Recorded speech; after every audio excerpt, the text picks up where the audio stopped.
After a break from the rain over the weekend, another bigger winter storm is heading our way. Good evening. Thanks for joining us tonight. I'm Marcella Lee. And I'm Jesse Pagan in for Carlo Cicchetto. That storm is expected to bring a lot of rain and snow to our local mountains. Before the rain begins, the city has been at work to get ahead of any problems. Our Steve Price will have more on that in just a couple of minutes. But first, let's check in with Heather Myers. She's in for Carlene tonight. Heather, I know you're tracking the storm. What's happening right now? So to give you an idea of what's going on right now, we are just preparing for the storm system to come in. So this is a current look at the satellite radar. You're seeing a couple of dots of green, some light scattered showers across the county, mostly in the form of sprinkles. Most of you are not experiencing that, but this is what is on the way. This atmospheric river event has brought quite a bit of rain, even snow, to the northern part of our state.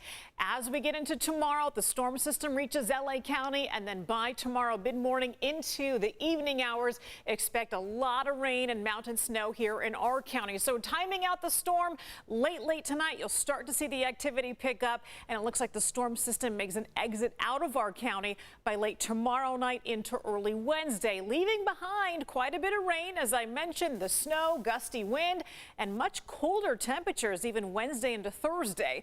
We will time out the rain hour by hour coming up. First, though, let's check in with our Steve Price. He's been taking a look at how the city is preparing for the first major storm system of this season. Steve. Heather, as you just showed us, this is going to be a powerful storm, and the big concern is that it's also our first big storm of the winter season, which means a lot of debris from our roadways and yards will be washing down into our storm drains, and that could clog them up, causing dangerous flooding. City crews literally getting to the root of the problem, clearing out overgrown storm channels across the city Monday to make sure they don't overflow during the powerful storm that's heading our way. It's some of the most significant rains of the season so far. City spokesperson Anthony Santa Croce says city crews rotate their way throughout the year, clearing out around 200 channels. But with at least an inch of rain expected Tuesday, some of the worst areas jump to the top of the list. This happens to be an urgent matter ahead of the rains tomorrow.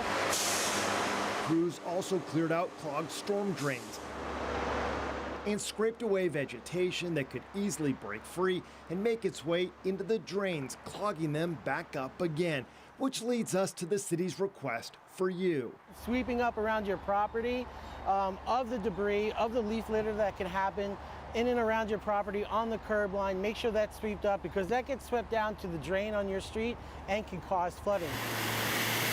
We've seen it happen before, clogged drains causing major problems like here in Mission Beach.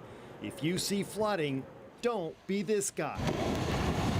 Instead, use the Get It Done app to report the issue to the city. If you see your street start to flood, if you see downed tree branches, downed trees, things like that, we do have a storm patrol. The bottom line, everyone needs to do their part and not duck this responsibility. In Mission Valley, Steve Price, News 8.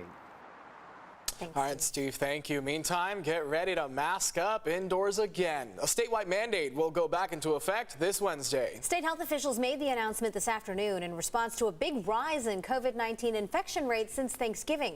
Again, the indoor mask mandate in public places starts this Wednesday, and it's for everyone, regardless of your vaccination status, and it will stay in place for 1 month until January 15th. Public health officials are hoping to slow the spread of COVID during holiday festivities and the busy travel season. The state will also toughen the restriction for unvaccinated people who attend so-called mega events of 1,000 people or more. If you are not fully vaccinated, you will be required to have a negative COVID test within 1 day of the event if it's a rapid antigen test, or within 2 days of the event if you're using a PCR test. The current rules require a negative test within the 72 hours of the event. The state health officials are also recommending, on top of all this, but not requiring, that people who travel to California or return to the state after traveling be tested for COVID within 3 to 5 days. Both the Delta strain and the Omicron variant are increasing nationwide. We'll have more on that coming up a little bit later. But meantime, many of you are sounding off tonight about the mandate, and we're getting more negative than positive comments on our social media pages. Take a look at this. About time, San Diego County reminds me of Texas, for crying out loud. That's one viewer saying that right there. Another person saying, all these people in the comments that can't be asked to do one simple thing. It takes zero effort to put on a mask. No reason not to. Again, another response there. One more person responding saying, California, you can't prevent every person from dying. We're most likely to die from car accidents than the virus. Don't try to act like some god. People sounding off throughout social media. They're coming in. Another person here saying moving out of the state this weekend. Can't wait. A lot of opinions on this, but again, regardless of what your opinion is, the mandate goes into effect on Wednesday. Meantime, a sailor accused of arson in the fire that destroyed the USS Bonhomme Richard was disgruntled after dropping out of Navy SEAL training. That is according to evidence presented in military court today. News 8's David Gottfredson explains what the case against Ryan Mays really hinges on. Seaman apprentice Ryan Sawyer Mays wore a mask as he walked into military court Monday morning at Naval Station San Diego.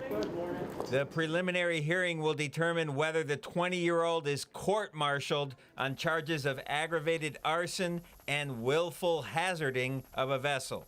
Investigators believe the arsonist responsible for the fire was wearing a mask when a witness spotted him walking down to a lower area of the Bonhomme Richard where the fire started.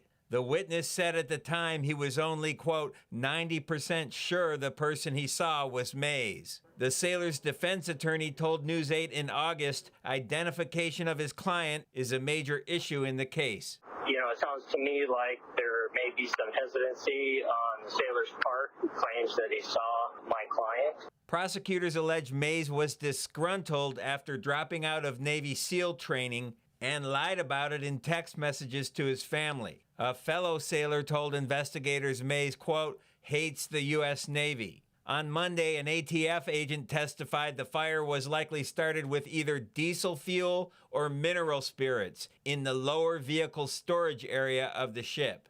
During a 9-hour interview last year, Mays reported smelling a burning fuel rubbery smell, the exact materials that were burning in the hull of the ship.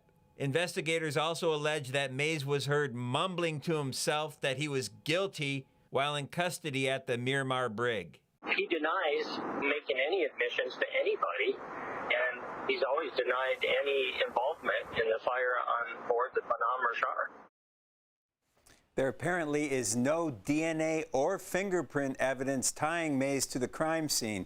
If convicted on both counts, he faces a maximum of 35 years in prison. Jesse? Now, David, we know the ship was, of course, a total loss. Are other crew members facing any kind of disciplinary action because of the fire here?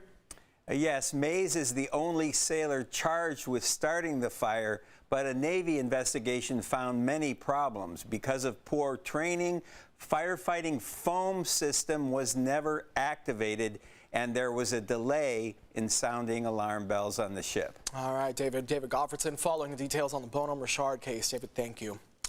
A man is in federal custody after trying to floor it through the San Ysidro port of entry, forcing agents to fire their guns. It happened last night just before 10 o'clock. Customs and Border Protection officials say a driver tried speeding through screening lanes and rear-ended another car. When he tried to drive around the car, officials say an agent shot, quote, multiple times at his car. No one was hurt and the man was arrested. His name and the agent's name were not released. President Joe Biden is expected to travel to Kentucky tomorrow to get a first-hand look at the damage from last week's tornadoes. The tornadoes killed at least 74 people in Kentucky alone, according to the governor, who says that number could climb in the coming days. Laura Podesta reports from hard-hit Mayfield in western Kentucky. The cleanup is beginning here in Kentucky, and heartbreak has taken hold. We just came out of the pandemic, you know, and so, you know, you just wonder, like, what else?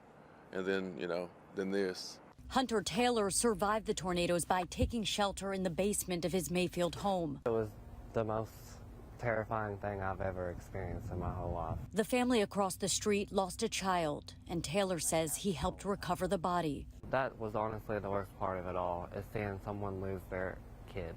At least 4 tornadoes hit Kentucky Friday evening. One of them stayed on the ground for more than 200 miles. As the search for survivors continues, the death toll fluctuates, bringing Governor Andy Beshear to tears. The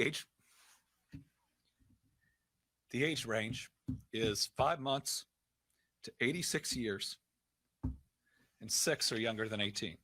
This entire neighborhood in Mayfield is a shell of what it once was. Residents have pulled out belongings that could be saved, but there are no homes for them to go back to. More than 100 people were working at this nearby candle factory when the storm hit. I close my eyes and all I see is people hollering and screaming for help. So I'm not doing good at all. The swarm of tornadoes ripped through 5 states. One twister tore into an Amazon warehouse in Illinois, killing 6. 6 individuals clocked in on Friday, and they never came home. In the massive path of destruction, much of the infrastructure is gone, leaving thousands to survive winter weather without heat or running water. Laura Podesta, CBS News, Mayfield, Kentucky. Officials in Kentucky have warned that people there could be without heat, water, or electricity in frigid temperatures for weeks, maybe even longer.